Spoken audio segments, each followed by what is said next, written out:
ಹೃದಯವು ಬೆಳಗಲು ಬದುಕದು ಮಿನುಗಲು ಸತಿ ಮನಸೊಂದೇ ಜ್ಯೋತಿ. ಕರೆದರೆ ಚೈತ್ರವ ನೆನೆದರೆ ಸ್ವರ್ಗವ ಪಡೆಯಲು ಸತಿಯೇ ಸ್ಫೂರ್ತಿ.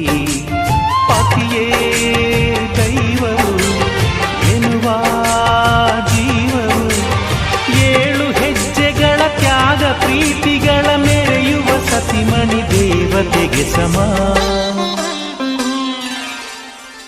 ಸುಮತಿ ಸುಮತಿ ಶ್ರೀಮತಿ 6 ಗುಣಗಳೇ ನಿನಗಾರತಿ.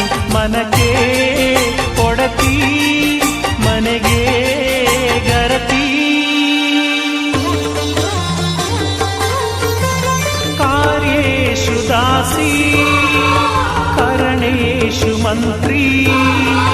ಪೂಜ್ಯೇಷು ಮಾತಾ ರೂಪೇಷು ಲಕ್ಷ್ಮೀ.